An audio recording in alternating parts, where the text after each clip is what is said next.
शब्दों की कमी नहीं पड़ेगी। इसलिए आप लोग नहीं समझ पाते हैं कि रिवार्ड आ रहा। हर चीज की वैल्यूएशन अलग अलग होती है। तो पहले आपको क्या दिया उन्होंने? कंपनसेशन दिया।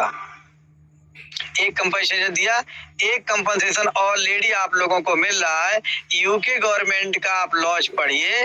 वो लॉज क्या कहता है कि अगर आपने किसी का इन्वेस्टमेंट किसी कमिटमेंट के साथ करवाया था और उसके बाद अगर आपके तरफ से कोई भी सिस्टम डिले होता है तो किसी का कितना भी प्रिंसिपल अमाउंट बन गया हो, प्रिंसिपल वो नहीं है जो आपने इन्वेस्ट किया, वो रियल प्रिंसिपल अमाउंट तो वही है जिससे आपने आईडी लगाई थी, लेकिन उसके बाद आपने उस पैसे से ट्रेड लगा करके कंपनी में जो वर्कआउट किया, आपने जो टीम बना करके जो इंसेंटिव मिला प्लस ट्रेड लगा करके जो बढ़ गया, तो वो आपका ऑटोमेटिक, क्योंकि धन तो आपका था।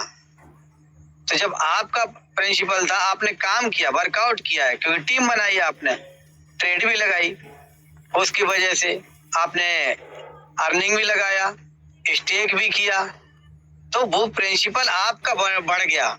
तो इसमें कंपनी कुछ नहीं कर सकती। अब बढ़ गया तो बढ़ गया। अगर आपको इतना नहीं देना था तो आप पहले ही दे देते, लेकिन जब आपने इतना पैसा पहले नहीं दिया तो अब उनका चाहे जितना बढ़ गया हो, आपको उस पर कंपनसेशन देना पड़ेगा। तो जब ये नोवा में आए तो उन्होंने कहा कि 60 USDT भी शर्म की वजह से नहीं लिख पाए, क्या लिखें, 60 U आफ्टर देयर 1.5% आपका जो भी एसेट पड़ा हुआ है उस पे हम 20%, 30% और 50% देंगे। ये अपनी खुशी से अपनी मर्जी से नहीं दे रहे हैं।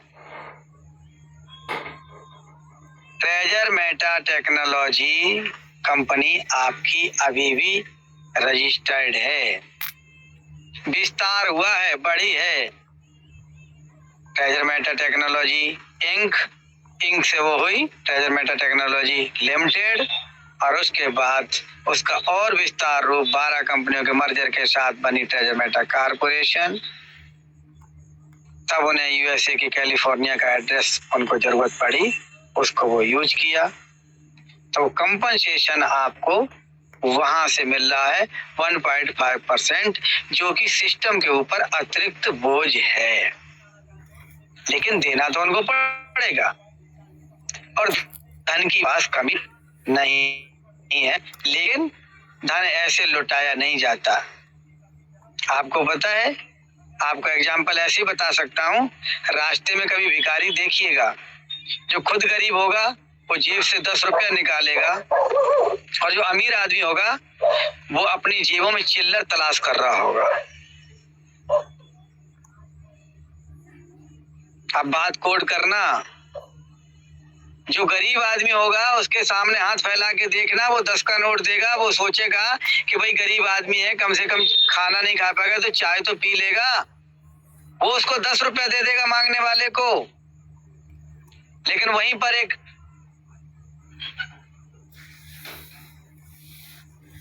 ऐसा व्यक्ति खड़ा होगा जो सारी सुविधाओं से संपन्न होगा, और वो अपनी जेबों में एक सिक्का खोज रहा होगा।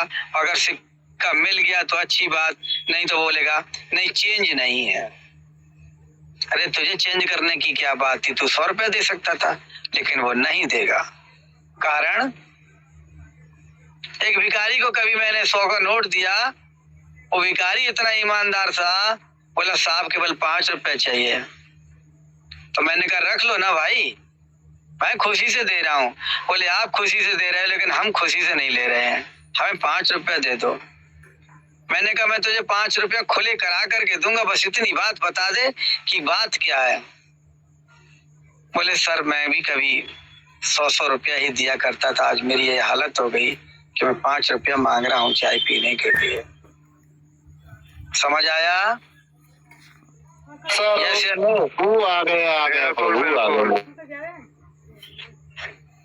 तो अगर कोई कंपनी आज के डेट में बहुत बड़ी विशाल रूप से बनी है, तो वो कंपनी ऐसे नहीं बनी है लुटाने के लिए, लुट जाने के लिए। कंपनी ऐसे बड़ी नहीं बनती है। एक पॉइंट, एक चीज, और कंपनी का एक रूल और होता है, हिसाब में 10 रुपए का गड़बड़ नहीं होना चाहिए। 10 रुपए का हिसाब मिलाने के लिए 1000 रुपए सीईओ को दे देंगे कि ये बताओ ये 10 रुपए कहाँ गए। ऐसे चलती है कंपनी। 1000 नहीं हो सकता है, उस 10 रुपए का हिसाब मिलाने के लिए सीईओ को 5000 रुपया देना पड़े। अब आप कहोगे तो ये नुकसान कर लिया, ये नुकसान नहीं है। बात यह है कि आज 10,000 रुपए का हिसाब 10 रुपए का हिसाब गड़बड़ हुआ है। आज अगर हमने 5000 या 2000 खर्च करके हिसाब नहीं निकलवाया तो कल को यही 10 रुपए 10 करोड़ भी हिसाब में गड़बड़ हो सकते हैं। और आपकी गणित क्या कहती है? आम पब्लिक की गणित ये कहेगी इससे बड़ा तो कोई मूर्ख नहीं है, इसके 10 रुपए का हिसाब नहीं मिल रहा था, इसने 10,000 खर्च कर दिए उस 10 रुपए को खोजने के लिए। नहीं भाई, वो 10 रुपए खोजने के लिए 10,000 खर्च नहीं किए गए। वो 10 रुपए का जो फॉल्ट है उसको निकालने के लिए कि आज ये 10 रुपए का फॉल्ट है, अगर आज मैंने इस फॉल्ट को सही नहीं किया तो ये 10 अरब का भी नुकसान कर सकता है। ये लॉजिक काम करता है सिस्टम के अंदर।